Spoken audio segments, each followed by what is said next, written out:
یہ تو دو بڑے اور شاندار شہروں کی بنیاد رکھنے جیسا لگتا ہے، اور یہی بات ہمیں ہمارے بنیادی سوال پر لاتی ہے کہ کیا ان شہروں میں سے ایک واقعی قصور تھا؟ جی، کیونکہ کہانی تو یہی کہتی ہے کہ کش نے قصور بسایا۔ ہاں، یہی وہ مقام ہے جہاں اصل متن اور لوک روایت میں ایک تصادم نظر آتا ہے۔ اچھا، ہمارے دوسرے ماخذ کی مدد سے جب ہم والمیکی کی رامائن کے مکمل انگریزی ترجمے کو دیکھتے ہیں جو قریب 1709 صفحات پر مشتمل ہے، تو ایک حیران کن حقیقت سامنے آتی ہے۔ وہ کیا؟ اس پوری کتاب میں کہیں بھی قصور شہر کا ذکر نہیں ہے، ایک بار بھی نہیں، جی نہیں۔ یہ تو بہت بڑی بات ہے۔ تو پھر کش نے کون سا شہر بسایا تھا؟ کیا متن میں اس کا کوئی نام بتایا گیا ہے؟ جی بالکل، اور نام بھی واضح طور پر دیا گیا ہے اور اس کا مقام بھی۔ اچھا، کیا نام ہے؟ متن میں لکھا ہے کہ رام نے اپنے بیٹے کش کے لیے وندھیا کے پہاڑوں کے دامن میں کشاوتی نامی ایک شہر قائم کیا تھا۔ کشاوتی؟ قصور نہیں؟ کشاوتی، نہ کہ قصور، اور اس کا مقام بھی آج کے پنجاب میں نہیں بلکہ وسطی ہندوستان کے وندھیا پہاڑی سلسلے کے قریب بتایا گیا ہے۔ یہ تو جغرافیائی طور پر قصور سے سینکڑوں میل دور ایک بالکل مختلف علاقہ ہے۔ بالکل مختلف۔ کشاوتی، اور وہ بھی وندھیا پہاڑوں کے پاس۔ یہ تو کہانی کو بالکل ہی الٹ دیتا ہے۔ تو کیا اس کا مطلب یہ ہے کہ جو بات ہم بچپن سے سنتے آئے ہیں اس کی بنیاد ہی غلط ہے؟ ایسا لگتا ہے۔ اس بات کو سمجھنے کے لیے شاید ہمیں رامائن کے ہجوم کو بھی دیکھنا ہوگا۔ جیسا کہ ہمارے ذرائع بتاتے ہیں، اس کا آڈیو بک ورژن کوئی 85 گھنٹے طویل ہے۔ جی، یہ کوئی چھوٹی کتاب نہیں ہے۔ تو یہ ساری تفصیلات، یعنی بیٹوں کو سلطنت دینے اور وہ کشاوتی شہر بسانے کا ذکر، یہ کتاب میں کہاں آتا ہے؟ یہ کتاب کے بالکل آخر میں تقریباً آخری گھنٹے کے دوران اتر کانڈ نامی حصے میں آتا ہے۔ اچھا، اور یہاں ایک اور دلچسپ بات یہ ہے کہ بہت سے ماہرین اور اسکالرز اتر کانڈ کو رامائن میں ایک بعد کا اضافہ مانتے ہیں۔ کیا مطلب؟ یعنی یہ اصل والمیکی کی لکھی ہوئی رامائن کا حصہ ہی نہ ہو؟ جی، یہ ممکن ہے کہ یہ کہانی کئی صدیوں بعد کسی اور نے لکھ کر اس میں شامل کر دی ہو۔ اچھا، تو یہ معاملہ اور پیچیدہ ہو گیا۔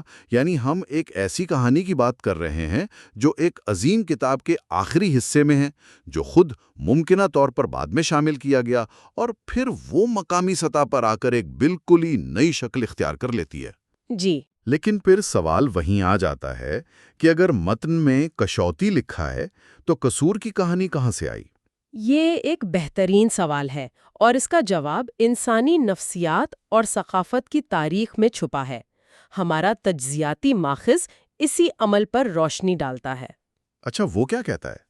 دیکھیں، ایسا اکثر ہوتا ہے کہ جب کوئی مقامی آبادی اپنی شناخت کو ایک عظیم اور قدیم ورثے سے جوڑنا چاہتی ہے تو وہ عظیم داستانوں کے کرداروں اور واقعات کو اپنے جغرافیہ سے منسلک کر لیتی ہے۔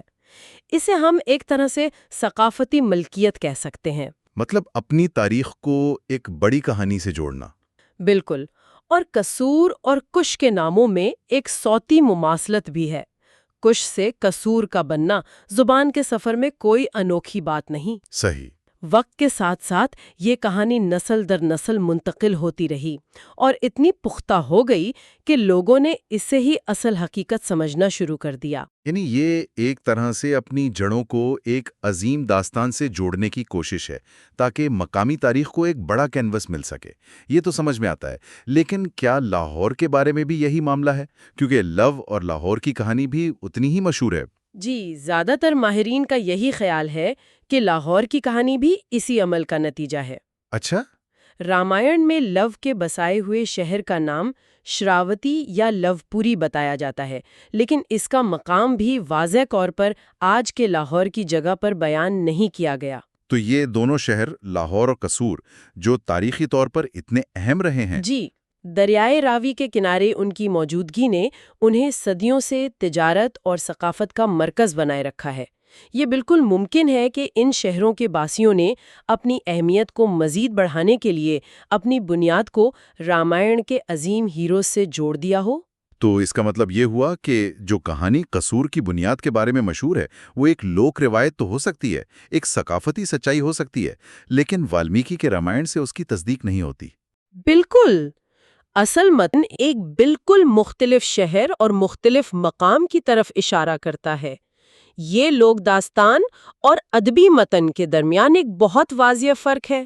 لیکن کیا اس سے لوک داستان کی اہمیت کم ہو جاتی ہے؟ نہیں، ہرگز نہیں.